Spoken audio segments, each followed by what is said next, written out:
Welcome to 9+ news war room with Ravi. Telangana CM Revanth Reddy America పర్యటనకు కేంద్రం ఇప్పుడు బ్రేక్ వేసింది. యూకే పర్యటనకు ఓకే చెప్పినటువంటి కేంద్రం యుఎస్ పర్యటనకు మాత్రం రాజకీయ క్లియరెన్స్ ఎందుకు నిరాకరించింది? కార్యక్రమం సీఎం హోదాకు తగినట్టుగా లేదు అనేది కేంద్రం చెబుతున్నటువంటి మాట. మరోవైపు తెలంగాణ అభివృద్ధి, పెట్టుబడులు, విద్యా సంస్థల కోసం చేపట్టిన పర్యటనను రాజకీయ కోణంలో అడ్డుకున్నారు అని చెప్పి కాంగ్రెస్ ఆరోపిస్తున్నది. ఇక రాష్ట్ర ప్రభుత్వం, కాంగ్రెస్ వర్గాల ప్రశ్న ఇదే మొత్తంగా. అయితే అసలు రేవంత్ అమెరికా టూర్లో రాజకీయమే ఎక్కువగా ఉందా, తెలంగాణ ప్రయోజనమే ఎక్కువగా ఉందా? కేంద్రం నిర్ణయం నిబంధనల ప్రకారమే జరిగిందా, లేక కేంద్రం రాష్ట్రం మధ్య జరుగుతున్నటువంటి రాజకీయ ఆధిపత్య పోరులో ఇది ఒకటి చెప్పుకోవాలా? ఇక ఇదే అంశానికి సంబంధించి ఈరోజు మనతో పాటు చర్చలో పాల్గొనడానికి కత్తి వెంకటస్వామి గారు, కాంగ్రెస్ సీనియర్ నాయకులు, ఇక ఆకుల శ్రీవాణి బీజేపీ సీనియర్ నాయకురాలు, ఇక సుమిత్ర ఆనంద్ బీఆర్ఎస్ సీనియర్ నాయకులు, వీళ్ళందరూ కూడా మనతో పాటు ఉన్నారు. ముందుగా ప్యానెల్లో పాల్గొంటున్న అందరికీ గుడ్ ఈవినింగ్. ఎస్ వెంకటస్వామి గారు, చెప్పండి. అంటే సీఎం పర్యటన అటు యూకేకి ఓకే చెప్పినటువంటి కేంద్రము యూఎస్కి మాత్రం అడ్డంకులు చెప్పింది. దీనిపైన రాజకీయ కోణం, కుట్ర కోణం జరిగింది అని చెప్పి కాంగ్రెస్ పార్టీ ఆరోపిస్తుంది. అంటే ఇక్కడ కుట్ర కోణం ఎలా జరిగింది అనుకుంటాం? అలా జరగాలనుకుంటే యూకే పర్యటన కూడా ఆపేవాళ్ళు కదా. ముందుగా ప్యానెల్ ఉన్నటువంటి పెద్దలకు, మీకు, వీక్షకులకు నమస్కారము. అంటే యూకే వరకు ఇచ్చినారు, మరి యుఎస్ ఇచ్చే విషయానికి వచ్చినప్పుడు కేంద్ర ప్రభుత్వం నిర్ణయించిన నిబంధనలో లేదు అనేటువంటిది వాళ్ళు చెప్తున్నారు. అయితే ఈ విషయము దాంట్లో సరిచేయాల్సిన అవసరం ఉంటే, ఒకవేళ రాజకీయ కోణమే లేకపోతే సంతోషం, రాజకీయ కోణం ఉండకూడదు దీంట్లో. మనం విదేశీ పర్యటనలో కూడా, లేకపోతే అభివృద్ధికి సంబంధించి ఈ ప్రాంతానికి కొంత మేలు చేసేటువంటి ఉద్దేశంతో ఇక్కడ ఉన్న ముఖ్యమంత్రి పర్యటన చేస్తున్నప్పుడు దాన్ని రాజకీయ కోణంలో చూడొద్దు. నేను రాజకీయ కోణంలో చూసినట్టయితే ఒక విధంగా చెప్పాలంటే, మరి యూకే అప్పుడు కూడా ఆపాల.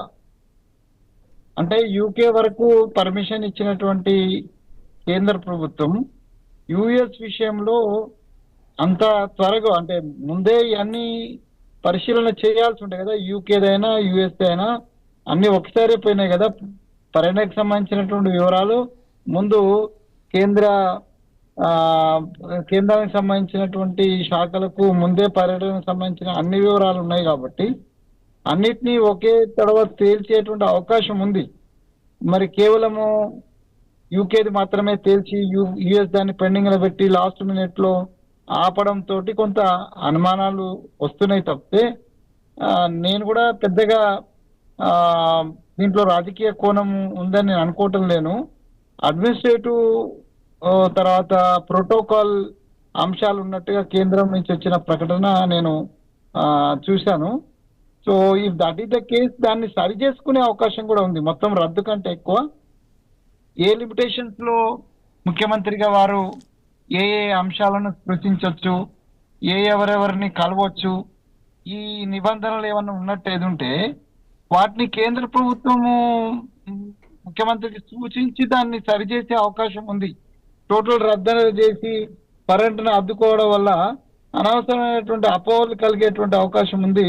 ఈ అపోహలను కంప్లీట్ గా ఈ అపోహలను తొలగించాల్సిన బాధ్యత కేంద్ర ప్రభుత్వం మీదనే ఉంటది.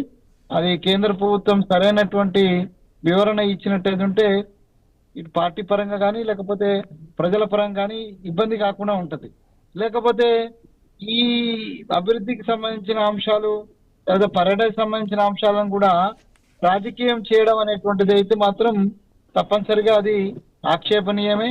అది మరి విజ్ఞత కలిగినటువంటి కేంద్ర ప్రభుత్వం దాన్ని పునరాలోచించుకోవాల్సినటువంటి అవసరం ఉన్నది.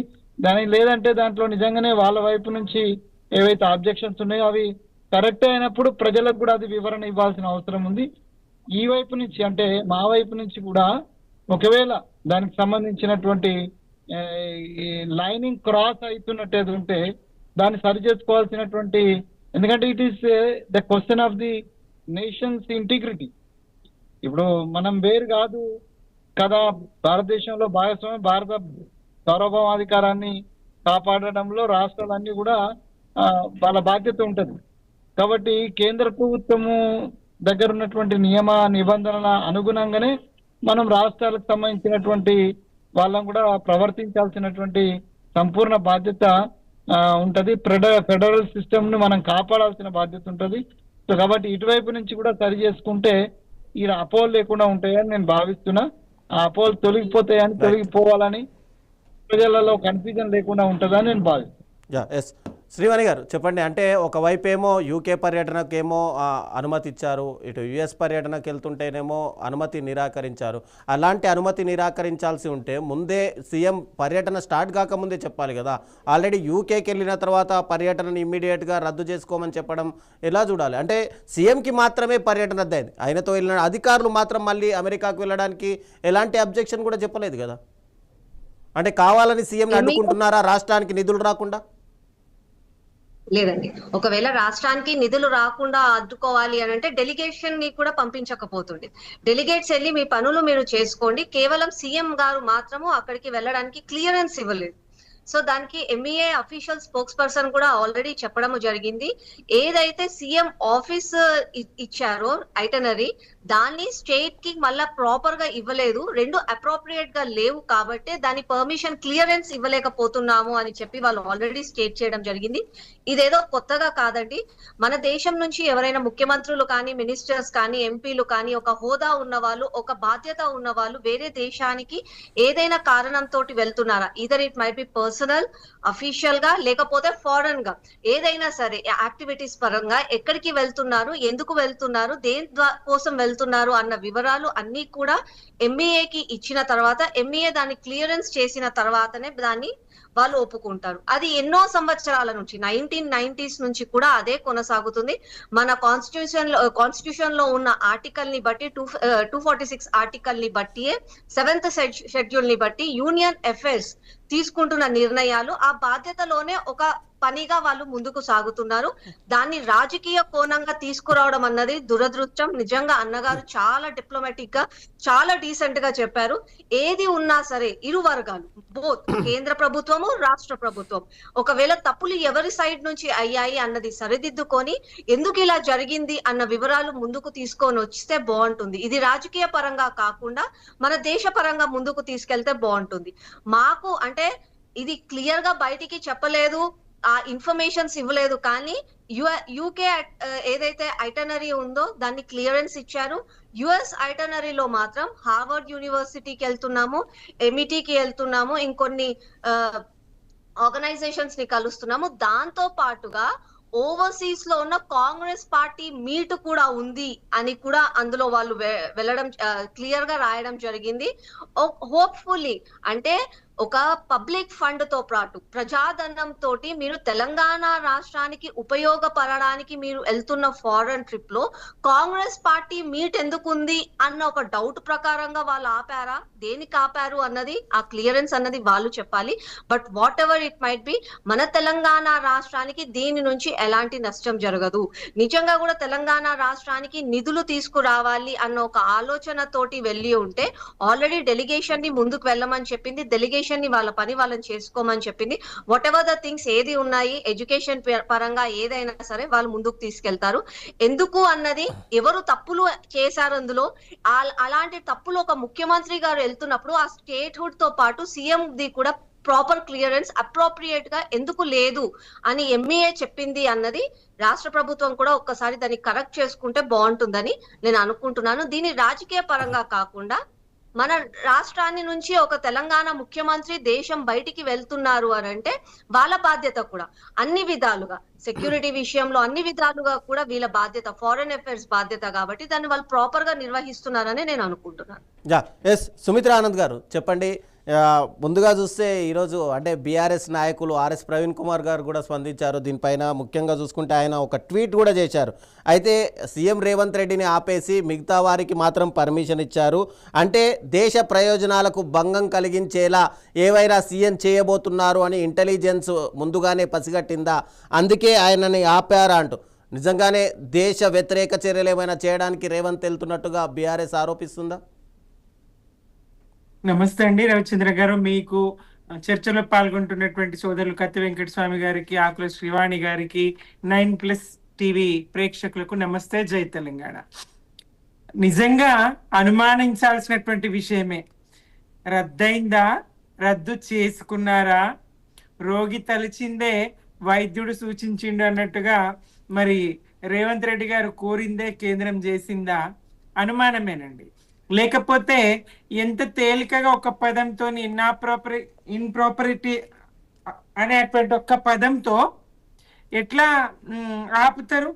ఎందుకు ఈయన మిగతా దేశాల పర్యటనలు రద్దు చేసుకుంటారు? కేవలం అమెరికా ఒక్కటే కాదు కదా, ఆ వెనుక వెళ్లాల్సినటువంటి దేశాలు జర్మనీ ఉంది, చైనా ఉంది. వీటిని కూడా ఎందుకు రద్దు చేసుకున్నారు? వాటికి సంబంధించినటువంటి అనుమతుల విషయం ఏంటి? దీనికి సంబంధించిన చర్చ జరుగుతుంది కదా. ఇక్కడ రాష్ట్రంలో కాంగ్రెస్ పరిస్థితి దిగజారి ఉన్నది. మరి కలహాల కుంపటిగా కాంగ్రెస్ రాజుకుంటా ఉన్నది. ఈ సందర్భంగా మరి ఆయన తిరిగి వెనక్కి రావాలనుకున్నారా? వాళ్ళ పార్టీ ఏమన్నా వెనక్కి పిలిచిందా?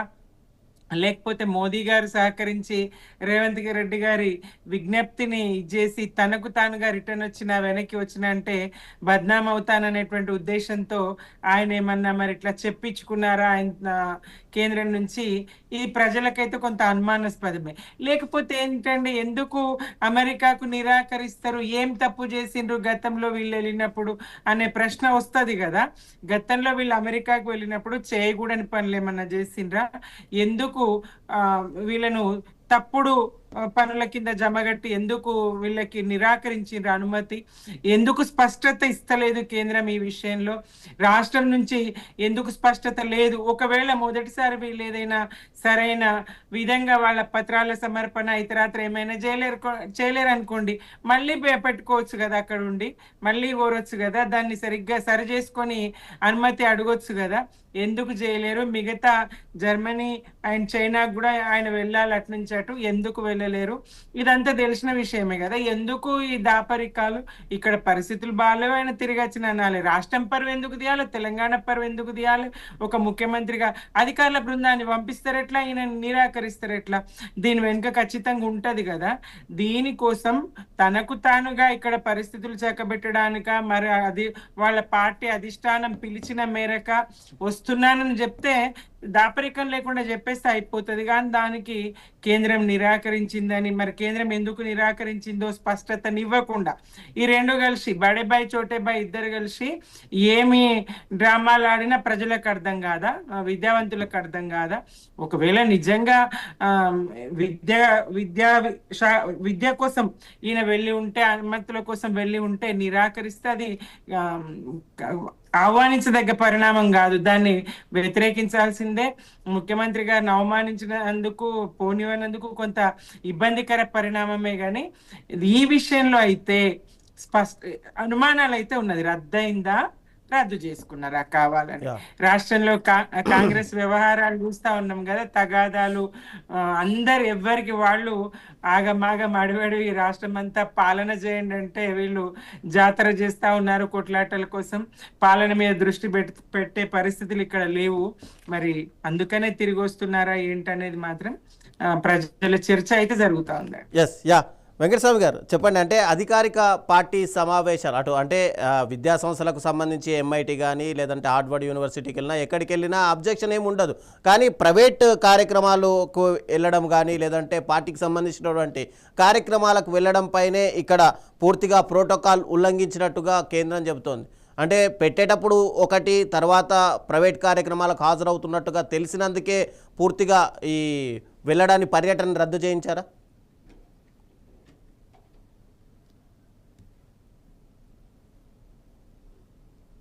మ్యూట్లో ఉంది. కేంద్రం తరఫున విడుదల చేసిన ప్రకటనలో భాగంగా నేను గాంత్రు దాంట్లో ఏంటంటే ఒక ముఖ్యమంత్రి హోదాలో లెక్క ఒక ప్రధానమంత్రి హోదాలో లేదంటే ఒక మంత్రి, కేంద్ర మంత్రి హోదాలో ప్రోటోకాల్ ప్రకారం ఈ స్థాయి వరకే కలిసేటువంటి అవకాశం ఉంటది. దాంట్లో ముఖ్యమంత్రి హోదాలో కలవాల్సిన స్థాయి కంటే ఎక్కువ దాంట్లో అంటే ఇంటర్ఫియరెన్స్ ఉంది అన్నట్టుగా నేను చదివినటువంటి దాంట్లో చాలా క్లారిటీ ఏం లేదు, కానీ ఇది స్పష్టత అంటే దీంట్లో కొంచెం ఆ అర్థం వచ్చేటట్టుగా ఉంది. అంటే ప్రోటోకాల్ ఒకటి ఉంటాయి కదా, నిబంధన. రెండవది ఇందాక మేడం గారు బీజేపీ ప్రతినిధి గారు చెప్పినట్టుగా నేను కూడా నేనైనా ఎవరైనా ఒప్పుకుంది ఏంటంటే ఇది అధికారిక గవర్నమెంట్ తరఫున గవర్నమెంట్ సొమ్ముతో ప్రజల సొమ్ముతో వెళ్తున్నప్పుడు ప్రైవేటు వ్యవహారాలకు దీన్ని ఆపాదించడం అనేటువంటిది అది ఆమోదయోగ్యం కాదు. అది ఎవరున్నా, మేమున్నా, మీరున్నా, ఎవరున్నా కూడా ఆమోదయోగ్యం కాదు. ఒకవేళ కాంగ్రెస్ ఓవర్సీస్ మీటింగ్ అటెండ్ కావాలనుకుంటే దాన్ని కూడా ప్రత్యేకంగా దానికి సంబంధించినటువంటి ఏదైతే అక్కడ దాకా వెళ్తున్నారు కాబట్టి దాన్ని సపరేట్ చేసి పర్మిషన్ తీసుకోవాల్సినటువంటి అవసరం ఉంటుంది. బహుశా అధికారులు దాన్ని కొంత మిక్సప్ చేసి ఇవ్వడం వల్ల కొంత అధికారుల దగ్గర నుంచి జరిగినటువంటి ఒక కమ్యూనికేషన్ గ్యాప్ లాగా అది కనిపిస్తుంది. ఏది ఏమైనా కూడా దీంట్లో వివరణ కంప్లీట్ గా దాంట్లో జరిగింది ఏంది అనేటువంటి వివరణ ఇవ్వాల్సింది మాత్రము కేంద్ర విదేశాంగ శాఖ నుంచి వస్తే కానీ మనం కరెక్ట్ గా కంక్లూజన్ కి రాలేము. అనవసరమైన అనవసరమైనటువంటి చాలా పెద్ద పెద్ద ఆరోపణలు చేస్తూ దేశానికి ద్రోహం చేసే ఉద్దేశంతో ఉన్నాడా అని ఏదో మీరు మాట్లాడము, దేశకు సమగ్రతకు ఇవన్నీ చాలా పెద్ద పెద్ద మాటలు. లేకపోతే సుమిత్రక పోయినసారి ఏదో చేసి వస్తే దాన్ని సరిదిద్దడానికి ఇవన్నీ కూడా కొంచెము అంటే విజ్ఞులు మాట్లాడేది కాదు. ప్రతి ఒక్కటి తీసుకొచ్చి పాలన చేత కాకపోతున్నారు. లేకపోతే కాంగ్రెస్ లో కల్లోలం ఉంది, కాంగ్రెస్ లో గొడవలు ఏ పార్టీలో లేవండి. ఆ టాపిక్ లోకి మళ్ళీ వస్తాను మీ దగ్గర. వెంకటస్వామి గారు మళ్ళీ ఆ టాపిక్ లోకి వస్తాను, మీ దగ్గరికి వస్తాను. మళ్ళీ మీ దగ్గరకు వస్తాను వెంకటస్వామి గారు, ఆ టాపిక్ లోకి వస్తాను. నన్ను చెప్పనియండి పూర్తిగా. ఒక్క నిమిషం, మళ్ళీ మీ దగ్గరకు వస్తాను, ఆ టాపిక్ లోకి వస్తాను. శ్రీవాణి గారు చెప్పండి. ఈ టాపిక్ నన్ను పూర్తి అనియండి. నేను ఏమంటున్నా, కేంద్ర ప్రభుత్వం నుంచి సమగ్రమైనటువంటి సమాచారం వస్తే తప్ప దాని మీద చర్చ పెట్టుకొని మనం మాట్లాడడానికి అది కరెక్టా, రాజకీయ కోణమా లేకపోతే అధికారిక కోణమా అనేది కంక్లూజన్కి వచ్చేందుకు అవకాశం ఉంటది. కేంద్రం నుంచే స్పష్టత రావాలని కోరుకుంటున్నాను. రాష్ట్ర ప్రభుత్వం, రాష్ట్ర అధికారులు ఇచ్చినటువంటి ఏదైతే ఇన్ఫర్మేషన్ ఉందో దాంట్లో ఏదైనా మిక్సప్ ఉండి క్లారిటీ లేకుండా కూడా వీళ్ళు క్లియర్ చేయాల్సిన బాధ్యత రాష్ట్ర ప్రభుత్వ అధికారుల మీద కూడా ఉందని నేను భావిస్తున్నాను. శ్రీవాణి గారు చెప్పండి. అంటే గతంలో చూసుకుంటే కనుక కేజ్రీవాల్ ముఖ్యమంత్రిగా ఉన్న సమయంలో కానీ, మమతా బెనర్జీ ముఖ్యమంత్రిగా ఉన్న సమయంలో వీళ్ళకు కూడా కరెక్ట్గా విదేశీ పర్యటన వచ్చినప్పుడు వీళ్ళ పర్యటనలో కూడా చాలా వివాదాలు వచ్చాయి. వీళ్ళకి కావాలని ఆపడం అంటే బీజేపీయేతర రాష్ట్రాల ముఖ్యమంత్రులు వెళ్తుంటేనే ఎందుకు కేంద్రం అబ్జెక్షన్ చెప్పాల్సిన పరిస్థితి వచ్చింది? బీజేపీ పర్మిషన్ కాదండి, it's an MEA, ministry of external affairs. వాళ్ళకు ఒక రెస్పాన్సిబిలిటీ ఉంటుంది. వాళ్ళకి మన దేశ రాజ్యాంగాన్ని బట్టి వాళ్ళకు ఒక రూల్స్ అండ్ రెగ్యులేషన్స్ ఉంటాయి. లేదండి, నేను అది తప్పు అండి. మన దేశాన్ని, మన రాజ్యాంగాన్ని మనం నిజంగా కూడా గౌరవించాలి. రాజ్యాంగబద్ధంగా నడుస్తున్న కొన్ని సంస్థలని బీజేపీకి ముడిపెట్టడం అన్నది తప్పు. ఒకవేళ బీజేపీ రేవంత్ రెడ్డి గారి పర్మిషన్ ఇవ్వద్దు అనుకుంది, లేకపోతే కేజ్రీవాల్ ఎవరు అపోజిషన్ వాళ్ళ పర్మిషన్స్ ఇవ్వద్దు అనుకుంది అంటే ఏది కూడా ఇవ్వరు కదండి. ఒకటి ఇచ్చి ఒకటి ఇవ్వకుండా ఎందుకుంటారు? ఇదంతా కాదు. వాళ్ళ ప్రోటోకాల్ ని బట్టి, వాళ్ళకి ఉన్న ఎఫైర్స్ ని బట్టి, అంటే వాళ్ళు అక్కడికి ఎందుకు వెళ్లాల్సి వస్తుంది, వాళ్ళకి ఏం పని ఉంది అక్కడ, ఎవరు ఇన్విటేషన్స్ ఇచ్చారు, ఒకవేళ ఫారెన్ నుంచి ఏవైనా విదేశాల నుంచి ఏమైనా ఇన్విటేషన్స్ వస్తే కూడా అవి కూడా విదేశాంగ శాఖ వాళ్ళ దగ్గర నుంచే మనకి వరకు చేరాలి. ఇది రూల్స్ అండ్ రెగ్యులేషన్స్ ఏదో ఇవాళ కొత్తగా బీజేపీ పార్టీయో నరేంద్ర మోదీ గారో పెట్టినది కాదండి. ఇది ఎప్పటి నుంచో మన దేశంలో నడుస్తూనే ఉంది. ఎవరు వెళ్ళాలి అన్నా అక్కడి నుంచే వెళ్ళాలి. ఎందుకు వెళ్ళాలి అని అంటే, ఒకవేళ మన దేశ ముఖ్యమంత్రియే కానీ, మినిస్టర్లే కానీ ఎవరైనా వేరే విదేశాలకు వెళ్ళినప్పుడు అక్కడ ప్రాపర్ సెక్యూరిటీ ఫెసిలిటీ, అక్కడ వాళ్ళ వ్యవస్థ, వాళ్ళు అక్కడికి ఎక్కడికి వెళ్తున్నారు, ఎవరితో కలుస్తున్నారు, వాళ్ళు ఏ భోజనాలు చేస్తున్నారు, వాళ్ళు అక్కడ ఎక్కడ స్టే చేస్తున్నారు, ఒకవేళ వాళ్ళు ఉన్న దానికి ప్రాపర్ సెక్యూరిటీ ఉందా లేదా, దాని వల్ల మన దేశ ప్రయోజనాలకి ఏమన్నా భంగం కలుగుతుందా, లేదంటే వాళ్ళకి అక్కడ ఉన్న వాళ్ళకి ఏదైనా నష్టం జరుగుతుందా, ఇదంతా కూడా ఒక రెస్పాన్సిబిలిటీ. ఆ రెస్పాన్సిబిలిటీని తీసుకొని ఎంఈఏ తీసుకున్న నిర్ణయం అది. అదే ఒకవేళ బీజేపీ ప్రభుత్వమే చెయ్యొద్దనుకుంటుంది అని అనుకుంటే, ముఖ్యమంత్రి రేవంత్ రెడ్డి గారు ముఖ్యమంత్రిగా అయిన తర్వాత మన తెలంగాణ రాష్ట్రానికి ఇప్పటికి ఎన్నో సార్లు డావోస్ కి వెళ్ళారు, ఎక్కడెక్కడికో వెళ్ళారు, సింగపూర్ కి వెళ్ళారు, ఏదో కెనల్ విజిటింగ్ అని చెప్పి వెళ్ళారు, వాటర్ హార్వెస్టింగ్ గురించి మాట్లాడారు. ఇన్ని ప్రోగ్రామ్స్ కి ఇన్ని వెళ్ళినప్పుడు విదేశాంగాలకి మళ్ళీ ఆ రోజు కూడా అడ్డుకోవాలి కదా. ఆ రోజు ముఖ్యమంత్రి రేవంత్ రెడ్డి గారు తన పాస్పోర్ట్ కోర్టులో ఉంటుంది కాబట్టి తను వాళ్ళకు ఒక 1 lakh రూపీస్ షూరిటీ కట్టారు, పాస్పోర్ట్ కి పర్మిషన్ తీసుకున్నారు. తర్వాత నేను విదేశాలకు వెళ్తున్నాను, నేను ఎందుకు వెళ్తున్నాను, ఎక్కడికి వెళ్తున్నాను, నేను ఎవరితో మాట్లాడుతున్నాను, వాళ్ళ పూర్తి వివరాలు, వాళ్ళ అడ్రస్, ఫోన్ నంబర్ తో సహా అన్నిటినీ కూడా ఏసీబీ కోర్టులో వాళ్ళన్ని జతపరిచి ఆ తర్వాత పర్మిషన్స్ తీసుకొని వెళ్ళారంటే ఇట్స్ అ ప్రొసీజర్. ఒక ప్రొసీజర్ ని పట్టుకొని మనము ఏదో కావాలని పోవద్దంటున్నారు అని అనడం కూడా తప్పు. ఇప్పటికీ కూడా నేను అంటున్నాను, సీఎం ఆఫీస్ అలాగే వాళ్ళు స్టేట్ చేసిన ప్రపోజ్ ఏదైతే ఉందో అప్రోప్రియేట్ గా లేదు అని చెప్పి ఎంఈఏ చెప్పింది. అప్రోప్రియేట్ గా ఎందుకు లేదు, ఎలాంటి చేంజెస్ ఉన్నాయి అందులో, ఓవర్సీస్ కాంగ్రెస్ పార్టీ వాళ్ళను కలవాలని వెళ్తున్నారు అని ఎందుకు యాడ్ చేశారు, ఇది ఒక అఫీషియల్ ప్రోగ్రామ్, ఇది రాష్ట్రానికి సంబంధించిన ప్రోగ్రామ్, ప్రజాధనం తోటి ప్రజల కోసం వెళ్లాల్సిన ప్రోగ్రామ్, ఇందులో మళ్ళా పార్టీది ఎందుకు కలపాల్సి వచ్చింది, ఇవన్నీ కూడా రాష్ట్రము అలాగే కేంద్రం ఇవి రెండు కూడా మాట్లాడుకొని ఆ వివరాలని బయటికి తీసుకురావాలి. ఇందులో ఏదో మన తెలంగాణ పరువు పోయింది, మన తెలంగాణకి నష్టం జరిగిపోయింది, ఇవన్నీ మాట్లాడుకోవడం రాజకీయ పరంగా ఏదో నడుస్తుందేమో కానీ దాని వల్ల ఏమి కూడా కాదండి. రాష్ట్ర ప్రజలకు ఉపయోగం కలిగేవి చూసుకుంటే బాగుంటది. రాజకీయాలు పొద్దంతా చేసుకుంటూ పోతాము, ఇక ఇందులో చిన్న వాటిలలో కూడా రాజకీయాలు చేసుకుంటూ పోతాం అని అంటే కాకుండా మంచిగా విఘ్నతతోటి ఆలోచించి దేశ ప్రయోజనాల కోసం, రాష్ట్ర ప్రయోజనాల కోసం, ముఖ్యంగా ప్రజల సంక్షేమం కోసం మాట్లాడితే బాగుంటుందండి. సుమిత్రానంద్ గారు, అంటే ఇందాక మీరు అన్నట్టుగా ఇది అంటే కేంద్రం రాష్ట్రం మధ్య జరుగుతున్నటువంటి ఒక సంఘర్షణగానే చూడాలనా? లేదండి, ఇది కేంద్రం రాష్ట్రం సంఘర్షణ అని నేను అనుకోవడం లేదు. గతంలో అనుమతి ఇచ్చిండ్రు శ్రీవాణి గారు ఇందాక అన్నట్టు, గతంలో 2 సార్లు అమెరికాకు వెళ్ళొచ్చిండ్రు. ఇప్పుడు ఎందుకు అనుమతి నిరాకరించిండ్రు, ఎందుకు రేవంత్ రెడ్డి స్పష్టంగా పేర్కొనలేదు ఏ కారణంగా వెళ్తున్నా, ఎందుకు అనుమతి లభించే విధంగా ఆయన చూసుకోలేదు దీనికి సంబంధించినది అనేది ప్రశ్న కదా.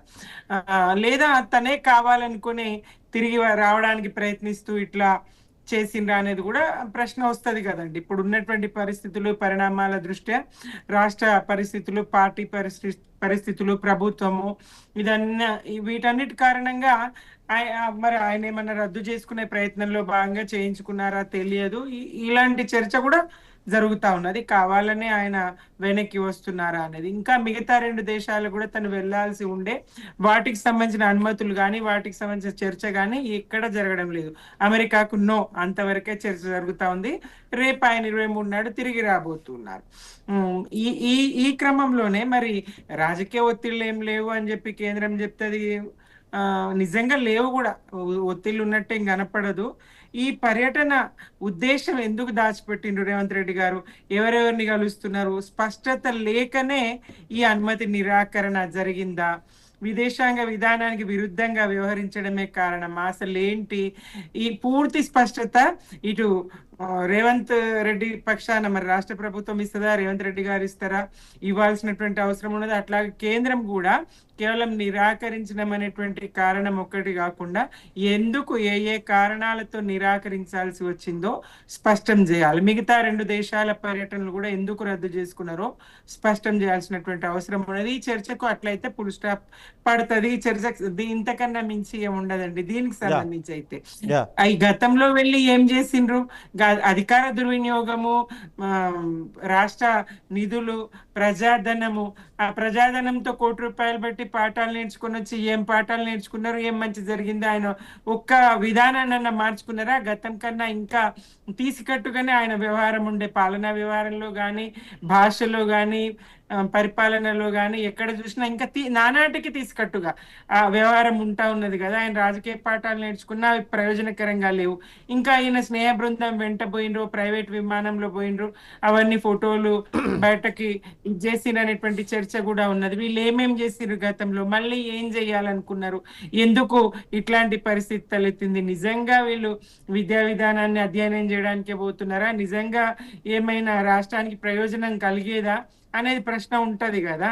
గతంలో సాధించింది ఏమున్నది, ఎన్ని ఎంఈఓ అవి తీసుకొచ్చి కూడా ఇంతవరకు రాష్ట్రానికి ఎలాంటి ప్రయోజనం లేదు కదా. ఇదైతే స్పష్టంగా ప్రజలు అనుకుంటారు కదండి. వెంకటస్వామి గారు, ఇందాక మీరు మాట్లాడుతూ కాంగ్రెస్ అంతర్గత విషయాలు అన్నారు. ఇవి అంతర్గత విషయాలు కాదు, ఇప్పుడు రోడ్డుపైకి వచ్చినటువంటి విషయాలే మనం చెప్పుకుంటే కనుక. అయితే ఇప్పటికే కాంగ్రెస్ పార్టీలో అసమ్మతి జ్వాలలు అయితే పూర్తిగా రగిలిపోయాయి. 22A మీదనేమో పొంగులేటి శ్రీనివాసరెడ్డి పైన ఆరోపణలు వస్తున్నాయి. మరోవైపు చిన్నారెడ్డి మేఘారెడ్డి వ్యవహారం నడుస్తుంది. ఏకంగా ఒక మంత్రి కూతురు డైరెక్ట్గా ముఖ్యమంత్రిని టార్గెట్ చేస్తూ నువ్వెవరు వచ్చి ఇక్కడ క్యాన్వసింగ్ చేయి, అయినా కూడా గెలిపించుకోలేవు క్యాండిడేట్ని అంటూ ఆవిడ మాట్లాడడం కానీ, టోటల్గా మరోవైపు రాజగోపాల్ రెడ్డి వ్యవహారం కానీ, ఒకవైపు మేఘారెడ్డి డైరెక్ట్గా ఢిల్లీలో వెళ్ళి ఏఐసిసి అధ్యక్షుడిని వాళ్ళని కలవడం కానీ, ఇవన్నీ చూసుకుంటే కనుక కాంగ్రెస్లో అంతర్గత విభేదాలు స్టార్ట్ అయ్యాయా? అంతర్గత విభేదాలు కొత్తగా స్టార్ట్ అయినాయని నేను అనుకోవటం లేదండి. విభేదమే ఉంటది.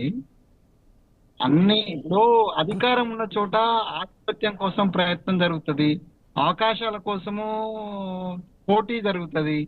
సో ఈ పోటీలో కొంత అపశృతి కూడా జరుగుతుంది. ఇప్పుడు జరుగుతున్నది అదే.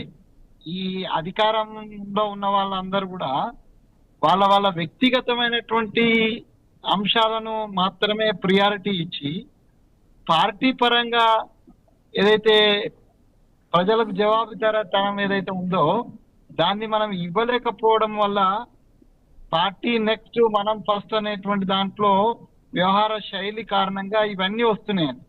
ఇప్పుడు రాజగోపాల్ రెడ్డి గారి విషయం వచ్చినా వారు ఎందుకోసం వారి గొడవంతా తనకు మంత్రి పదవి కావాలి. ఇప్పుడు కొండా సురేఖ గారి వివాదము విషయానికి వస్తే ఏంటి, భవిష్యత్తులో ఏదో టికెట్ ఇస్తారనేది నిన్న మొన్న అంటే ఆ అమ్మాయి మాట్లాడిన దాంట్లో ఆ విషయం. అంతకుముందు మేడంకు తెలియకుండా యాదగిరిగుట్టకు సంబంధించిన దాన్ని ఇచ్చింది అనేటువంటిది ఒక వివాదం. అదే రకంగా ఇప్పుడు చిన్నారెడ్డి గారికి సంబంధించిన విషయం వస్తే కూడా వ్యక్తిగతమే. చిన్నారెడ్డి గారికి మంచి పదవి ఇచ్చినారు, మంచి పొజిషన్ ఇచ్చినారు, గౌరవం ఇచ్చినారు. అంత ఇచ్చిన తర్వాత కూడా ఆయనకి ఇంకా అసంతృప్తి ఉంది, దేనికి ఉందో తెలియదు. అంటే అన్ని ఇచ్చారు కానీ డబ్బులు లేనందుకు టికెట్ ఇవ్వలేదు అంటున్నారు. ఇప్పుడు ఇది 3 సంవత్సరాల క్రితము ఆయన టికెట్ విషయం వచ్చినప్పుడు తాను స్వయంగా సరే అధిష్టానం యొక్క ఆదేశం మేరకు నేను తప్పుకుంటున్నా అని స్వయంగా చెప్పినాడు. మేఘారెడ్డి గారికి ఇచ్చినారు. అప్పుడు ఆరోపణ లేదు. సడన్ గా ఇప్పుడు కొత్తగా ఆరోపణ చేస్తున్నారు ఆయన. ఇప్పుడు 3 సంవత్సరాల వరకు వచ్చింది కదా. ఇప్పుడు ఆరోపణ చేయడం అనేటువంటిది సమంజసం కాదు. అందులో అంత సీనియర్ తొందరపడాల్సిన అవసరం లేదు. అది ఒకవేళ నిజంగానే అట్లాంటిది ఏమైనా ఉండదంటే పార్టీ వేదికలో ఆయనకి ఎంత యాక్సెస్ ఉందో నాకు తెలుసు. అదే ఖర్గే గారి దగ్గరికి ఏదైతే మేఘారెడ్డి పోయినరో, మేఘారెడ్డి కంటే చాలా ఈజీగా చిన్నారెడ్డి గారు చొచ్చుకొని పోవచ్చు. మేడం సోనియా గాంధీ దగ్గర పోవచ్చు, రాహుల్ గాంధీ దగ్గర పోవచ్చు. ఒకవేళ అట్లాంటిది ఏదైనా ఉండి ఇంటర్నల్ గా జరిగి ఉన్నట్టేది ఉంటే పార్టీ గ్రేటర్ ఇంట్రెస్ట్ దృష్ట్యా దాన్ని బయటికి కాకుండా వాళ్ళకు చెప్పి ఇది జరిగింది అని చెప్పి వాళ్ళ దృష్టికి తీసుకొచ్చి ఉంటే బాగుండేది. దాన్ని బహిరంగంగా మాట్లాడడం వల్ల దాంట్లో ఆరోపణ, దాంట్లో సత్యం ఎంత ఉందో అసత్యం ఎంత ఉందో తెలియదు, కానీ పార్టీకి చాలా నష్టం జరుగుతుంది. సో దీన్ని ఇప్పుడు ఈ అమ్మాయి అసలు పార్టీ సభ్యురాలో కాదంటే వంశపారపరంగా వాళ్ళిద్దరి కూతురు కాబట్టి ఆమె పార్టీ మనిషి అనుకుంటాం మనము. బట్ పార్టీలో ఏ విధమైనటువంటి బాధ్యత లేనటువంటి సుస్మిత గారు డైరెక్ట్ గా ముఖ్యమంత్రి గారిని టార్గెట్ చేసుకొని ముఖ్యమంత్రి ఫ్లోలో ఇప్పుడు ఎట్లుంటదంటే, నేను ఆ భాష అంటే ఆ స్పీచ్ అంతా కూడా నేను విన్నాను. అక్కడ అభివృద్ధికి సంబంధించిన అనేక ప్రాజెక్టులు ఇంకా తెస్తున్నాము, ఇదంతా కూడా ముందుకు పోవాలి, వచ్చే ఎన్నికలకు కూడా ఈ ప్రకాష్ అన్నను గెలిపించుకోవాలనేటువంటి, అంటే ఆల్రెడీ ఆయన సిట్టింగ్ ఎమ్మెల్యే కాబట్టి ఆ ఫ్లోలో వచ్చిన మాట. కానీ నెక్స్ట్ ఎలక్షన్ కు ఇంక్లూడింగ్ ద రేవంత్ రెడ్డి గారి టికెట్ కూడా ఆ అధిష్టానం డిసైడ్ చేసినాకనే రేవంత్ రెడ్డి గారి టికెట్ కొడంగల్లో రేపు నేను ఎక్కడ అడిగితే నాకు టికెట్ ఒక దగ్గర, లేదంటే పరకాలలో ఎవరికి ఇవ్వాలనేటువంటిది అప్పుడు అంశం.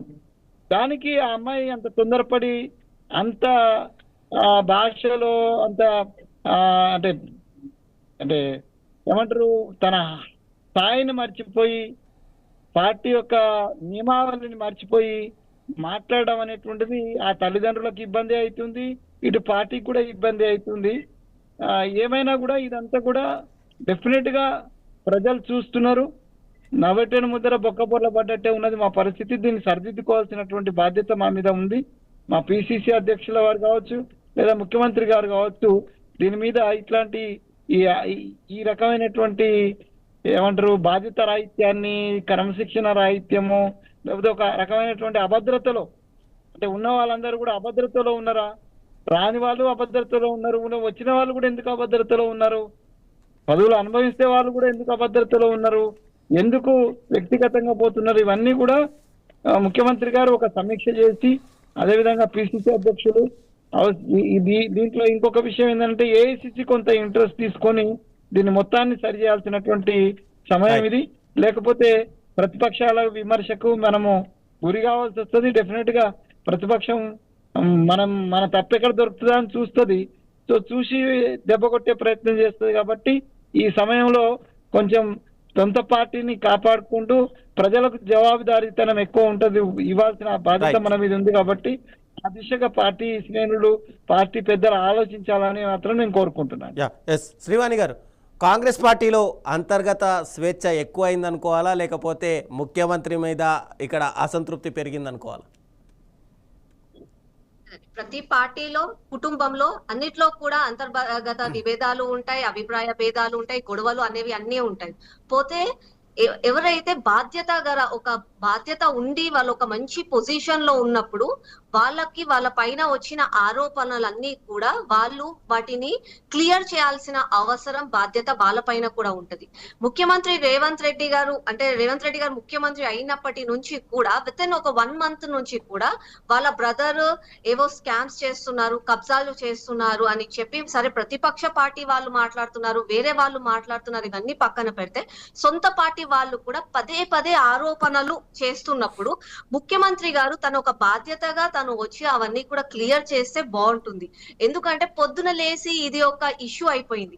వాళ్ళు ఒక బాధ్యతగా ఉన్నప్పుడు, ఒక పొజిషన్ లో, ఒక సీట్ లో ఉన్నప్పుడు తెలంగాణలో ఉన్న ప్రతి ఒక్కరు కూడా వాళ్ళకి ఏదో సేవ చేస్తారు, వాళ్ళకి సంక్షేమం చేస్తారు అని చెప్పి వాళ్ళని ఓట్లేసి గెలిపించినప్పుడు అంతర్గత విభేదాలతోటి ఇదేదో పొలిటికల్ డైవర్షన్ అవన్నీ కాకుండా ప్రజలకు అసలుకైన అవసరాలు ఏంటి అని ఎవరు కూడా పట్టించుకోకుండా, ఎవరు వాళ్ళు మా రాజకీయాలు, మాకు సీట్లు, మాకు చైర్మన్ పదవులు, ఇవే గొడవలు పడుతున్నారు. కానీ మా పరిస్థితి ఎందుకు పట్టించుకోవట్లేదు అని చెప్పి ఈ రోజు ప్రజలు కూడా ప్రశ్నిస్తున్నారు.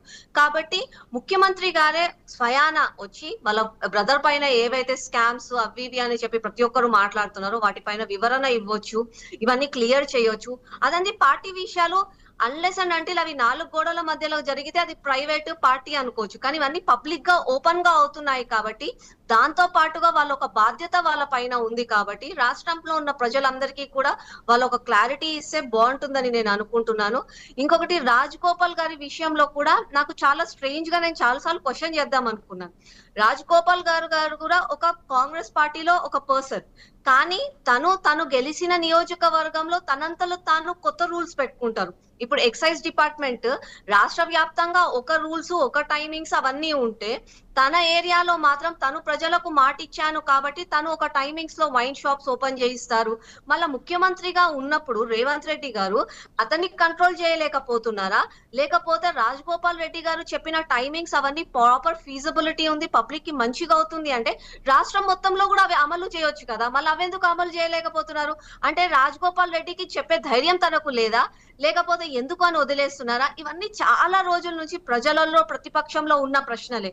కాబట్టి ఇప్పటికైనా కాంగ్రెస్ పార్టీ నుంచి పెద్దలు లేకపోతే ముఖ్యమంత్రి స్వయాన వచ్చి క్లారిటీ ఇస్తే బాగుంటుంది. లేకపోతే ఏమైపోతుందంటే ఆల్రెడీ సొంత ఫ్యామిలీలలో డ్రామాలలో ఉండిపోయారు తెలంగాణ ప్రజలు. మళ్ళా ఈ పార్టీ డ్రామాలు, ఈ కొత్తగా ఈ ఫ్యామిలీ డ్రామాలు ఏంది అన్నట్టుగా అయిపోతుంది.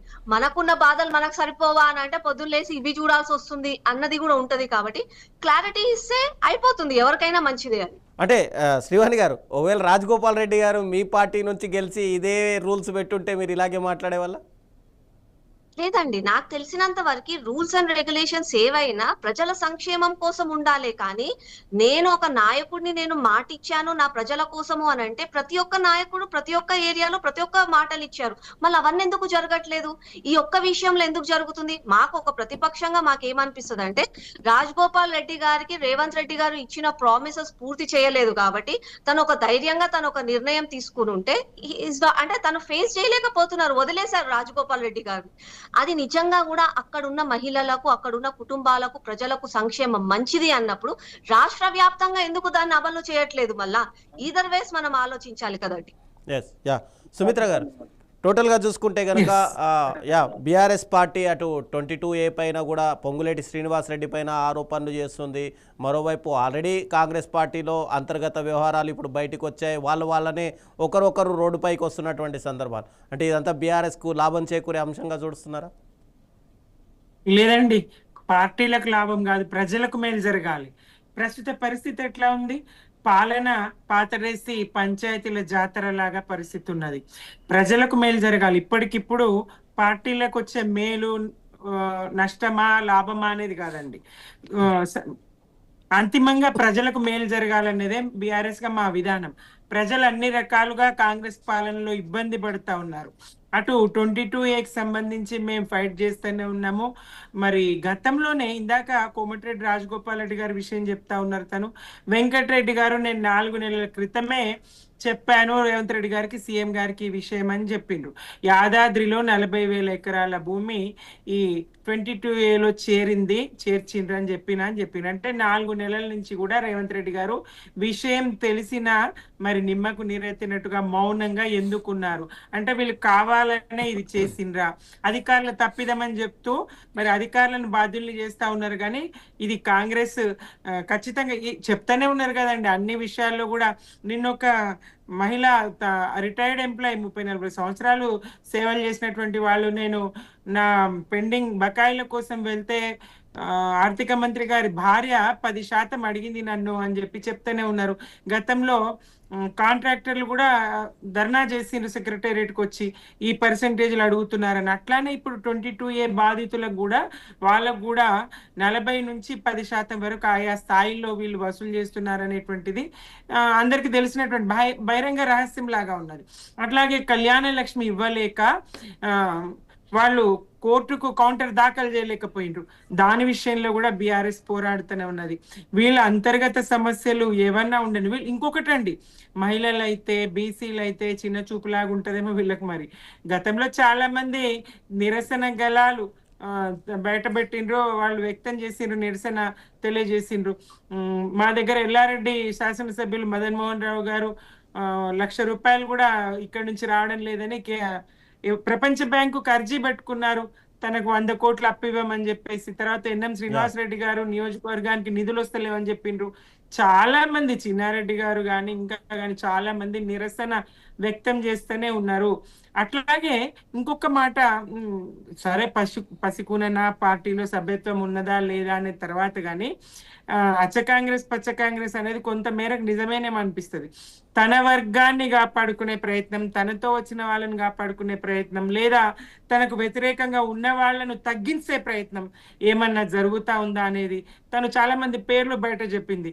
షబ్బీర్ అలీ గారు నన్ను చేస్తా ఉన్నారు, మమ్మల్ని నన్ను చేస్తా ఉన్నారు, ఇట్లా కొన్ని పేర్లు ఆమె బయట చెప్పింది. పాత కాంగ్రెస్ కు తర్వాత ఈ పచ్చ కాంగ్రెస్ కు ఏమన్నా గొడవలు విభేదాలు ఇదివరకే ఆమె అని ఉన్నది కదా, వ్యతిరేకతను వెళ్ళగక్కింది గతంలో ఒకసారి. ఆ విషయంలో సురేఖ గారు క్షమాపణ కూడా చెప్పిండ్రు. అట్లా సురేఖ గారి కుటుంబం మీద కొంత కోపము అట్లాంటిది ఉండి తన పరిధిలో లేని అంశం అయినప్పటికీ టికెట్ తాను కేటాయించినట్టుగా వచ్చే ఎన్నికల్లో మరి రేవూరికి టికెట్ అని చెప్పిండ్రా. అది ఆమెకు అంతకంత బదులు తీసుకోవడానికి మళ్ళీ ఉపయోగించిందా? ఈ రకమైనటువంటి చర్చ. ఎంత ధైర్యము, ఎంత ఓపెన్ గా ముఖ్యమంత్రి గారిని ఆ అమ్మాయి వచ్చి మాట్లాడడం. అసలు నువ్వెవరు ప్రకటించడానికి?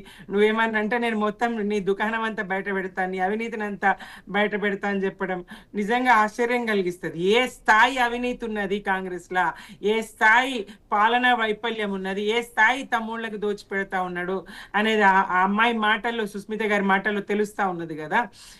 ఈ తీరు పాలన అనిరుద్ధ్ రెడ్డి వ్యక్తపరచలేదా? నిరసన తెలియజేయలేదా? ఎవరు కాంగ్రెస్ లో సంతృప్తిగా ఉన్నారు? నిన్న రేవంత్ రెడ్డి గారు ఒక 40 మంది పైచిలకు ఎమ్మెల్యేలతో మంత్రులతో మాట్లాడి ఉన్నారట. ఎంతమంది వచ్చిండ్రండి? ఒక 16 మంది వచ్చిండ్రు. ఆ 16 మందిలో ఎవరు మాట్లాడగలిగినరు? గతంలో ఉన్నోళ్ళు అయితే ఎవరు పెద్దగా మాట్లాడలేదు. ఇప్పుడు కొత్తగా వచ్చిన వాళ్ళు, గతంలో రేవంత్ రెడ్డి గారు ఎవరినైతే దుర్భాషలు ఆడినరో వాళ్ళు ఇప్పుడు వీరేశం లాంటి వాళ్ళు మాట్లాడిండ్రు కొంతమంది. ఏది ఏమైనా పార్టీ అంతర్గత వ్యవహారాలు ఏమన్నా ఉండని, పంచాయతీలు ఏమన్నా ఉండని, ప్రజల దృష్టి మళ్లించకుండా పాలన మీద అయితే దృష్టి పెట్టాల్సినటువంటి అవసరం ఉన్నది. ప్రజలు బాధపడుతూ ఉన్నారు. వ్యవసాయ రంగం కానీ, విద్యారంగం కానీ, వైద్య రంగం కానీ ఒక్కటని కాదు, సమస్త తెలంగాణ ప్రజానికం పెంక మీద ఉన్నట్టు పొయ్యిలు ఉన్నట్టున్నది పరిస్థితి. ఒక కుంపటిలాగా ఉన్నది పరిస్థితి. అటు వ్యవసాయానికి విద్యుత్ కోతలు, సరిపోతలేదు కరెంటు, ఎల్నినో ప్రభావము, అటు రిటైర్డ్ ఉద్యోగులకు 2,000 కోట్లు ఇస్తున్నామని చెప్తున్నారు. ఎవరికి అందినయో తెలియదు, అది వాళ్ళంతా మొత్తుకుంటున్నారు. ఉద్యోగులు కానీ 6 DAలు బకాయి పడి ఉన్నాయి. అట్లాగే 6 నెలల్లో PRC అన్నారు. ఒక్కటి కాదండి, సమస్త రంగాలు కూడా వైఫల్యము స్పష్టంగా కనబడతా ఉన్నది. పాలన చేతగానితనము స్పష్టంగా కనబడతా ఉన్నది. దోపిడీ, అవినీతి, స్కామ్లు స్పష్టంగా కనిపిస్తూ ఉన్నాయి. దృష్టి మళ్లించే దుర్మార్గపు వ్యాఖ్యలు ప్రజలు వింటూ ఉన్నారు. కాబట్టి కాంగ్రెస్ మీద పీకల్లోతు వ్యతిరేకత ప్రజలకు కూడా వచ్చి ఉన్నది. ఎస్ శ్రీవాణి గారు, అంటే ఇందాక మనం రాజగోపాల్ రెడ్డి గారి టాపిక్ తీసినప్పుడు రాజగోపాల్ రెడ్డి గారు బయటికి వచ్చి మరి కాంగ్రెస్లో మొదటి నుంచి ఉన్నటువంటి సీనియర్లకు అన్యాయం జరుగుతుంది. అయితే రాజగోపాల్ రెడ్డి పార్టీ మారి ఇప్పుడు ఇంకో పార్టీలో ఉన్నాడు కదా, ఇప్పుడు ఆయనను సీనియర్లుగా చూడాలా లేకపోతే కాంగ్రెస్ పార్టీలో మొదటి నుంచి జూనియర్గా చూడాలా? ఎందుకంటే ప్రతి పార్టీలో, నాట్ ఓన్లీ కాంగ్రెస్ పార్టీ అని కాదు, ప్రతి పార్టీలో కూడా వచ్చిన ప్రతి ఒక్కరు నేను సీనియర్ని అని చెప్పుకుంటున్నారు. అంటే 2 నెలల క్రితం జాయిన్ అయిన వాళ్ళు కూడా సీనియర్ అని చెప్తున్నారు. పార్టీయే కాదండి, కుటుంబాలలో కూడా ఉంటుంది. అత్తకి కోడలికి మధ్యలో కూడా ఉంటది. నువ్వు నిన్న మొన్న వచ్చావు, నువ్వేంటి అని చెప్పి అత్త కూడా అంటదండి. అది కామన్, మన హ్యుమానిటీలోనే ఉంది. అది పార్టీలకు ఒకటి అతీతం కాదు. కానీ నాకు ఒక బాధ కలిగే విషయం ఏంటంటే, కాంగ్రెస్ పార్టీ సరే అనుకోకుండానో వాళ్ళ కష్టంతోనో ఎలాగో ముఖ్యమంత్రిగా అయిన తర్వాత, అధికారంలోకి వచ్చిన తర్వాత వాళ్ళకి కేవలం వాళ్ళ అధికారాన్ని కాపాడుకోవాలి, కుర్చీని కాపాడుకోవాలి, ఇంకా ఏమి స్కాములు చేయాలి అన్న శ్రద్ధనే ఉంది. కానీ నిజంగా కూడా పాలన జరగట్లేదండి. చాలా బాధగా చెప్తున్నాను. చిన్న విషయాలు అంటే దోమల దగ్గర నుంచి రైతుల వరకు కూడా ప్రతి ఒక్క విషయంలో నిర్లక్ష్యనే జరుగుతుంది. ఎక్కడ పడితే అక్కడ స్కాములు పెరిగిపోయాయి. గవర్నమెంట్ ఆఫీసులలో పనులు జరగట్లేదు. అసలు గవర్నమెంట్ ఆఫీస్ లో ఆఫీసర్లు కూడా పనులకు జరగట్లేదు. ఇంతకు ముందన్న కనీసం ఎవరన్నా అడుగుతారేమో అన్న భయం ఉండేది. కానీ ఇప్పుడు అడిగినా కూడా ఎవరికి చెప్పుకుంటావో చెప్పుకో అన్నట్టుగా వాళ్ళ వైఖరి కూడా మారిపోయింది. పనులు ఎక్కడ కూడా జరగట్లేదు. ఎక్కడేసిన గొంగడి అక్కడే. కనీసం లా అండ్ ఆర్డర్ ప్రాపర్ గా ఉందా అంటే లేదు. ఓపెన్ గా డే లైట్లలో మర్డర్లు జరిగిపోతున్నాయి, ఛాలెంజ్లు కూడా జరుగుతున్నాయి, గ్యాంగ్ వార్లు అవుతున్నాయి. ఎవరికి వచ్చి పట్టుకో ధైర్యం ఉంటే అని చెప్పి వాళ్ళు డైరెక్ట్ గా పోలీస్ నే ఛాలెంజ్ చేస్తున్నారు. అని అంటే ఇంత ఘోరంగా మారిపోయిన తర్వాత కాంగ్రెస్ పార్టీ వాళ్ళు వాటి కోసం వాటి హార్డ్ వర్క్ చేసుకొని ఎక్కడ తప్పులు జరుగుతున్నాయో వాటిని నిర్ధారించుకోకుండా రేవంత్ రెడ్డి గారు America trip BJP government cancel చేసింది అని చెప్పి ప్రెస్ మీట్లు పెట్టినంత శ్రద్ధ ప్రజల కోసం మాత్రం ఆలోచించట్లేదు. ఇందాక అక్క చెప్పినట్టుగా ఎలినో ఎఫెక్ట్ తోటి నీళ్లు రావట్లేదు, మంచి నీళ్లు లేవు, తాగడానికి నీళ్లు లేవు, వాడుకోవడానికి నీళ్లు లేవు. మళ్ళా రేవంత్ రెడ్డి గారు ఏం క్లెయిమ్ చేస్తారు, నేను అధికారంలోకి వచ్చిన తర్వాత నేను ఎక్కడ పడితే అక్కడ హార్వెస్ట్ పెట్టులు వేయించాను అంటే ఎక్కడున్నాయండి? కనీసం నువ్వు చేయించానని చెప్పి డబ్బులు వాటికి పెట్టినప్పుడు కనీసం ఆ పని జరిగిందా లేదా అన్న అకౌంటబిలిటీ తీసుకున్నారా? లేదు. ఏంటి వరుణ యాగం, వర్షాలు కావడానికి వరుణ యాగం చేస్తాను అని అంటున్నారు. సరే చెయ్యండి, తప్పులేదు. కానీ వరుణ యాగం, వరుణుడు ఒకవేళ నీకు వర్షం కురిపించిన తర్వాత ఆ వర్షాన్ని కాపాడుకునే శక్తి లేకపోతే దాని ప్రణాళిక ఏమన్నా ఉందా? లేదు. ప్రతిదానికి ఏదో గాలిలో దీపం పెట్టి నేను ఆలోచిస్తున్నాను, నా ముఖ్యమంత్రి పదవి నాకు ముఖ్యము కాబట్టి నేను రాహుల్ గాంధీని మెప్పించుకోవాలి, కాబట్టి నేను ఇవన్నీ చేయాలి, ఏమన్నా అయ్యిందనుకో ప్రెస్ మీటులు పెట్టాలి, హంగామా చేయాలి, డైవర్షన్ చేయాలి. ఇది కాదు కదండి. ఎన్ని రోజులు ఈ రాజకీయాలు? సరే ఎలక్షన్ సమయంలో రాజకీయాలు చేస్తే ఒక అందం, గాని పొదంతా రాజకీయాలు చేసుకుంటాము, ప్రజలకున్న సమస్యలను పక్కన పెడతామంటే ఇవాళ బేసిక్ నీడ్స్, నేనేదో రేవంత్ రెడ్డి గారు ఇస్తానన్న తులం బంగారం గురించి మాట్లాడట్లేదు, కానీ బేసిక్ నీడ్స్ ఎక్కడ పడితే అక్కడ మోరి నీళ్లు లేక, మంచి తాగడానికి నీళ్లు లేవు, వాడుకోవడానికి నీళ్లు లేవు, రైతులకు నీళ్లు లేవు, పంట ఎట్లా పండించాలో వాళ్ళకి తెలియదు, ఎన్ని సమస్యలు ఉన్నాయి. అమ్మాయిలు బయటికి పోదామంటే అది ఉద్యోగస్తులకి పొద్దున లేస్తే ఒక ఆర్టికల్, మళ్ళీ ఇది ఒక జియో ఆ ఒక జియో అని చెప్పి ఉద్యోగస్తులను బాధ పెడుతుంటారు. విద్యార్థులకి కనీసం ఫీజు రియంబర్స్మెంట్ చేయకపోతే చదువుకున్న విద్య మేము ఏం చేసుకోవాలో, మేము తర్వాత ఏం చేయాలో కూడా వాళ్ళకి అయోమయం అయిపోయింది. ఎక్కడ పడితే అక్కడ డ్రగ్స్ అవన్నీ పెరిగిపోయినాయి, లా అండ్ ఆర్డర్ ఘోరంగా అయిపోయింది, స్కాములు పెరిగిపోయినాయి. మనమే చూస్తున్నాం. ఎక్కడ అంటే పొద్దున లేస్తే 100 కోట్ల స్కాము, 200 కోట్ల స్కాము. అసలు ఆ స్కాములు చేసింది ఎవరు? చిన్న చిన్న వాళ్ళే. మళ్ళీ స్కాములు చేసిన వాళ్ళ తర్వాత వాళ్ళందరూ ఎక్కడికి పోయారు? వాళ్ళ పైన ఏమన్నా సస్పెన్షన్ ఆర్డర్ వేశారా? వాళ్ళ పైన ఏమన్నా వివరాలు తీసుకున్నారా? స్కామ్ చేయడానికి కారణాలు ఏంటి? మళ్ళా స్కామ్ జరగాలంటే మళ్ళీ ఆ డబ్బులన్నీ తీసుకున్న తర్వాత వాటిని అన్నిటిని ఏం చేశారు? మళ్ళా రిటర్న్ ప్రజాధనంలోకి వాటిని కలిపారా? ఏ వివరాలు లేవు. ఎక్కడికి పోతుంది? ఆరోపణలు మేము చాలా చేసాం. మేము అంటాము స్కాములు చేసిన వాళ్ళందరూ ఏ ఒక్క మినిస్టర్ పంచుకొని వచ్చిన స్కాములలో కమిషన్లు తీసుకొని కేసులు రాయకుండా చేస్తున్నారని నేను ఇవాళ క్లెయిమ్ చేస్తాను. కానీ దానికి ఎవరైనా సమాధానం చెప్తున్నారా? ఎవ్వరూ చెప్పట్లేదు. కాంగ్రెస్ వాళ్ళు పొద్దున లేసే కేవలం డైవర్షన్ పాలిటిక్స్ మాత్రమే చేస్తున్నారు. కనీసం ఇప్పటికన్నా ప్రజల కోసం ఆలోచించి ఉన్న సమయంతోనన్నా మంచి చేస్తే బాగుంటుంది. ఎస్, అంటే మీరు ఇందాక అన్నారు చాలా స్కాములు జరుగుతున్నాయి, అన్ని జరుగుతున్నాయి అని చెప్పి, కానీ భారతీయ జనతా పార్టీ ఎక్కడా కూడా వీటిపైన ఆరోపణలు చేయట్లేదు, అసలు బయటికి కూడా రావట్లేదు. కేవలం ఎక్కడ విమర్శలు చేసినా సోషల్ మీడియాలో కానీ లేదా బహిరంగంగా కానీ కేవలం బీఆర్ఎస్ఏ కనిపిస్తుంది అనే ఆరోపణలు ఉన్నాయి. లేదండి, బీజేపీ కూడా ఇస్తుంది, కంప్లైంట్స్ వేస్తున్నారు. ఇప్పుడు ఒక చిన్నగా చెప్తున్నాను, ఇప్పుడు నేనే ఉన్నాను, మా పరిధిలో ఉన్న వాటిపైన ఆర్టీఐలు వేస్తున్నాము. ఆర్టీఐ వచ్చిన తర్వాత వాటిని స్క్రూటినీ చేయిస్తున్నాము, వాళ్ళని సర్వైలెన్స్ చేయిస్తున్నాము, విజిలెన్స్ కూడా చేయిస్తున్నాం పనుల పైన. ఎవరి స్థాయి పైన వాళ్ళు వర్క్ చేస్తున్నారండి. ఒకటి బీఆర్ఎస్ చేస్తుంది అని కాదు, బీఆర్ఎస్ హయాంలో కూడా తప్పులు జరిగాయి, నేను తప్పులు జరగట్లేదు అని అనట్లేదు. కానీ కాంగ్రెస్ పార్టీలో ఆల్ ఆఫ్ ఎ సడన్ ఒక ప్రభుత్వం వచ్చిన 2.5 సంవత్సరాలకే ఇంత ఘోరమైన నెగిటివిటీ ఉంది. కాబట్టి వాళ్ళు కూడా బాధ్యత వహించి కేవలం డైవర్షన్ పాలిటిక్స్, ఇదన్నారు అదన్నారు, బీజేపీ అట్లా చేస్తుంది ఇట్లా చేస్తుందని కాకుండా వాళ్ళ బాధ్యత ఏంటి, ప్రజలకు వాళ్ళు ఇవ్వాల్సిన ప్రజలు వేస్తున్న ప్రశ్నలకు వాళ్ళు ఇవ్వాల్సిన సమాధానాలు ఏంటి, దానిపైన కూడా శ్రద్ధ వహిస్తే బాగుంటుంది. ఎస్, యా సుమిత్రానంద్ గారు, అంటే మీరు ఇందాక అన్నట్టుగా అచ్చా కాంగ్రెస్ పచ్చా కాంగ్రెస్ అన్నారు, అంటే అచ్చా కాంగ్రెస్ పచ్చా కాంగ్రెస్ అని ఎలా అంటున్నారు? నా మాటలు కావండి ఇవి. కొండా సుస్మిత గారి వ్యాఖ్యలు ఇవి. అంటే ఎక్కువగా అంటే బీఆర్ఎస్ లో కూడా ఎక్కువగా పచ్చా కాంగ్రెసే ఉంది. 2014 ఎలక్షన్ తర్వాత మొత్తం కూడా విలీనం చేసుకున్నారు కదా. అయితే సుస్మిత గారు అంటున్న వ్యాఖ్యలు వాళ్ళని ఇబ్బంది కలిగించే విధంగా, కామారెడ్డిలో షబ్బీర్ అలీ గారికి ఇబ్బంది కలిగించే విధంగా, కొత్తగా చేర్చుకున్న వాళ్లకు ఇబ్బంది కలిగిస్తూ, మిగతా చోట్లల్లా చాలా చోట్ల పాత పూర్వపు కాంగ్రెస్ నేతలు ఎవరైతే ఉన్నారో, ఎట్టి పరిస్థితిలో కాంగ్రెస్ ను వీడనటువంటి వాళ్ళు ఎవరైతే ఉన్నారో వాళ్ళు రేవంత్ రెడ్డి గారి కారణంగా ఇబ్బంది పడాల్సి వస్తుంది అనేటువంటిది సుస్మిత వ్యాఖ్యలు. అవి నిజంగా కనిపిస్తూనే ఉన్నాయి క్లియర్ గా. అంటే ఎలా చెప్తాం సుమిత్ర గారు, ఎలా చెప్తాము? ఎందుకంటే కొండా సురేఖ గారు నిజంగా అచ్చా కాంగ్రెస్ అని మనం ఎలా చెప్పడానికి కూడా లేదు కదా. ఆవిడ వైఎస్ఆర్ కాంగ్రెస్ పార్టీలో పనిచేశారు, కాంగ్రెస్లో పనిచేశారు, బీఆర్ఎస్లో పనిచేశారు, తెలుగుదేశంలో పనిచేశారు, మళ్ళీ కాంగ్రెస్లో ఉన్నారు. అప్పుడు అచ్చా కాంగ్రెస్ పచ్చా కాంగ్రెస్ అని ఆరోపణలు చేయడానికి ఎక్కడ ఆధారాలు ఉన్నాయి? సుస్మిత గారు నేను అచ్చా కాంగ్రెస్ పచ్చా కాంగ్రెస్ అని నేను అనడం లేదండి. సుస్మిత గారు మిగతా వారిని ఉద్దేశించి అన్న మాటలను నేను చెప్పిన అంతే. అంటే సుస్మిత గారి ఉద్దేశము వాళ్ళు అచ్చా కాంగ్రెస్ అన్నట్టే కదా.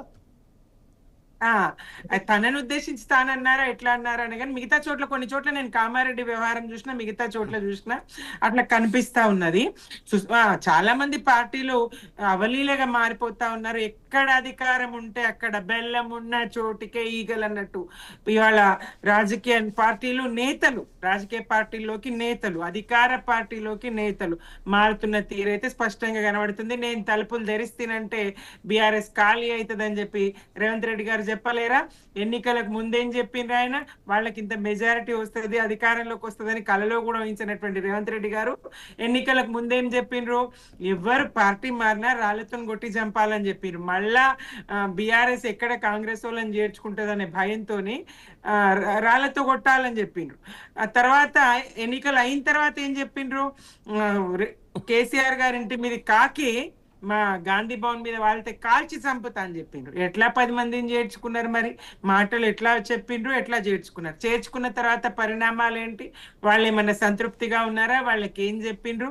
కేవలం వీళ్ళ కుటుంబాల వరకే పాలన ఫలితాలు అంటే ఈ ప్రభుత్వంలో వాళ్ళకి మాత్రమే లబ్ధి జరిగే విధంగా సీఎం గారి తమ్ముడికి ₹1,00,000 పెట్టుబడితో ప్రారంభించినటువంటి సంస్థకు, షెల్ కంపెనీకి ఆయన అక్కడ అసలు వాళ్ళు ఇచ్చిన ఫోన్ నెంబర్ కరెక్ట్ కాదు, అందులో ఒక్క ఉద్యోగి కూడా పనిచేయడం లేదు. టెసరాక్ట్ అనే కంపెనీకి 5 ఎకరాల భూమి, 200 కోట్ల విలువ చేసే భూమి 7 కోట్లకు కట్టబెట్టేసిండ్రు. ఇట్లా దోపిడీ కోసమే వాళ్ళు ప్రయత్నం చేస్తా ఉన్నారు కానీ ప్రజల కోసం అయితే కాదు. కాంగ్రెస్ ఒక పని చేసిందంటే తప్పకుండా అది స్కామ్ అయి ఉంటది, తప్పకుండా అందులో అవినీతి ఉంటది. ఆ స్థాయి ప్రతి నిమిషం బీఆర్ఎస్ గా ప్రజల పక్షాన ఉండి ఎండగడతా ఉన్నా. కన్క్లూడ్ చేసేద్దాం. సుమిత్ర గారు చెప్పండి, అంటే ప్రతి పార్టీలో కూడా అసమ్మతి, అంటే అధికారంలో ఉన్నా ప్రతిపక్షంలో ఉన్నా మాకు పోస్టులు రాలేదు, లేకపోతే మాకు ఆ మంత్రి పదవి రాలేదు, లేదంటే నామినేటెడ్ పోస్టులు రాలేదని ప్రతి దగ్గర కూడా అసమ్మతి ఉంటుంది. ఇలా అసమ్మతుల పైన పూర్తిగా క్రమశిక్షణా చర్యలు తీసుకోవాలా, లేదా పార్టీ లైన్ దాటిన వారిని పార్టీ నుంచి సస్పెండ్ చేయాల్సిన అవసరాలు ఉన్నాయా? కన్క్లూడ్ చేయండి. తప్పకుండా పార్టీ లైన్ దాటితే కన్న కూతుర్నే పక్కకు పెట్టిండు కేసీఆర్ గారు. ఇది విధానం అంటే. కానీ కాంగ్రెస్ కి ఎక్కడదా ధైర్యం? అక్కడ తప్పు ఉంది పార్టీలో. రాజగోపాల్ రెడ్డి గారిని ఏమన్నారు, అనిరుద్ రెడ్డి గారిని ఏమన్నారు, మదన్ మోహన్ రావు గారిని ఏమన్నారు, బీఆర్ఎస్ వాళ్ళు మల్లన్న పైన యాక్షన్ తీసుకున్నారు. ఏ మేరకు యాక్షన్ అండి? నామమాత్రమే యాక్షన్. అది యాక్షన్ కాదు, ఇది కాదు. బీఆర్ఎస్ నుంచి చేరిన పోచారం శ్రీనివాసరెడ్డి గారు కానీ, దానం నాగేందర్ గారు కానీ వాళ్ళు కూడా నిరసన గళాలు, వ్యతిరేక ప్రచారం చేస్తూనే ఉన్నారు. అటు పార్టీలో జరుగుతా ఉంది, అటు చేరిన వాళ్ళు చేస్తా ఉన్నారు, నాయకులు చేస్తా ఉన్నారు. అసలు మిగలరండి. కాంగ్రెస్ లో సస్పెండ్ చేసుకుంటూ పోతేనో, చర్యలు తీసుకుంటూ పోతేనో ఎవరో మిగలరు. అందరూ ప్రజలతో పాటు రేవంత్ కుటుంబపు దోపిడీ, మంత్రుల దోపిడీ. కొంత ఆ మంత్రులు కూడా ఇప్పుడు రేవంత్ కు అనుకూలంగా ఉన్నట్టు కనిపించలే. ఒక్క మంత్రి కూడా రేవంత్ కు అనుకూలంగా వచ్చి బయట ఒక మాట మాట్లాడిన దాఖలా లేదు కదా. అందరికందరూ నిరసన వ్యక్తం చేస్తూ, అందరికందరూ ఈ ప్రభుత్వం మీద వ్యతిరేకతతోనే ఉన్నట్టు, పార్టీలో కూడా అంతర్గతంగా కూడా ఉన్నట్టు స్పష్టంగా కనిపిస్తా ఉన్నది. ఎవరికి న్యాయం జరగడం లేదు. ఆయన స్పష్టంగా మొన్న ఎక్కడో చెప్పంగా విన్న రేవంత్ రెడ్డి గారు, ఎస్ నా కుటుంబాన్ని చూసుకుంటూనే, నా తమ్ముళ్ళని చూసుకుంటూనే నేను పాలన చేస్తా అని చెప్పడం. మరి కుటుంబాన్ని మాత్రమే చూసుకుంటూ పాలన చేస్తున్న తీరు ఇక్కడ కనిపిస్తా ఉన్నది. మరి ఢిల్లీకి మోస్తున్నారా, కుటుంబానికి చూసుకుంటున్నారా, ఏం జరుగుతుంది, ఎందుకు ఈ స్థాయి వ్యతిరేకత వచ్చిన అధిష్టానం ఎంత మేరకు స్పందించకుండా ఉన్నది అనేది ప్రజల ముందున్న. పోనీ ప్రజా సమస్యల కోసమన్నా అధిష్టానం స్పందించాల్సి ఉండే. పార్టీ అంతర్గత వ్యవహారం సరే, కాంగ్రెస్ లో ఇది సహజం. ప్రజల కోసమన్నా ఇచ్చిన హామీలు, వాళ్ళు వచ్చి ప్రకటించిన డిక్లరేషన్లకు సంబంధించి రాహుల్ గాంధీ గారు, ప్రియాంక గాంధీ గారు, సోనియా గాంధీ గారు స్వయంగా వచ్చి ప్రకటించిన డిక్లరేషన్లకు సంబంధించి ఏ మేరకు పని జరిగిందనే చర్చ వాళ్ళు చేయాల్సి ఉండే, చేయలేదు. అది తెలంగాణకు జరిగినటువంటి నష్టం, చేస్తున్నటువంటి నష్టం కాంగ్రెస్. వెంకటస్వామి గారు కన్క్లూడ్ 1 minute లో చెప్పేసేయండి. పార్టీ లైన్ దాటిన వాళ్ళు, సీనియర్లైనా జూనియర్లైనా యాక్షన్ ఉంటుందా? తప్పనిసరిగా ఉంటదని మహేష్ కుమార్ గారు చాలా స్పష్టంగా చెప్పినారు. కానీ మల్లన్న పైన తప్ప ఎవరిపైన యాక్షన్ తీసుకోలేదు, కేవలం నోటీసులే కదా. ఇప్పుడు మల్లన్న విషయానికి వస్తే అది ఎంత ఎక్స్ట్రీమ్ పోయిందో మీకు తెలుసు. అప్పుడు యాక్షన్ తీసుకున్నారు. నోటీసులు ఇప్పుడు ఇచ్చినారండి. నోటీసులకు ప్రజాస్వామ్యం కదా, వాళ్ళకు కూడా ఒక అవకాశం ఇస్తారు. డెఫినెట్ అట్లా అని కూడా నాకు కూడా నోటీస్ ఇచ్చినారు. సో సమాధానం ఇచ్చినాము.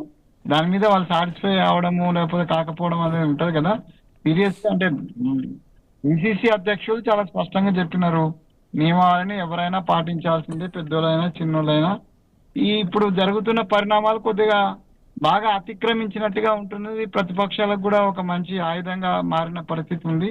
కాబట్టి ముఖ్యమంత్రి గారే స్వయంగా రంగంలో దిగాల్సినటువంటి అవసరం ఉన్నది. సమాధానం చెప్పాల్సిన, ఇటు ప్రజలకు జవాబుదారీ, ఇటు పార్టీకి జవాబుదారీ. కాబట్టి ఈ ప్రజా ప్రయోజనాల దృష్ట్యా, పార్టీ ప్రయోజనాల దృష్ట్యా ముఖ్యమంత్రి గారు, ఏఐసిసి పెద్దలు, మా పిసిసి పెద్దలు కూడా దీన్ని వెనువెంటనే సరిచేయడం అనేటువంటిది అందరికీ మంచిదని భావిస్తున్నాను. ఎస్ యా శ్రీవాణి గారు కంక్లూడ్. పార్టీ లైన్ దాటిన వాళ్ళు ఎవరైనా సరే యాక్షన్లో తీసుకోవాలా? ఏ పార్టీలో అయినా? ఏ పార్టీలోనైనానండి, అది వాళ్ళ పార్టీ ఐడియాలజీని బట్టి వాళ్ళు తీసుకున్న నిర్ణయాలు అన్నది వాళ్ళకి అంతర్గతంగా ఎవరి పొట్ట బాధ వాళ్ళదే తెలుస్తుంది. అంటే ఎవరన్నా నాయకులు వచ్చి బయట చెప్పినప్పుడు వాళ్ళకు ఒక బాధ ఉంటది, పార్టీకి ఒక బాధ ఉంటది.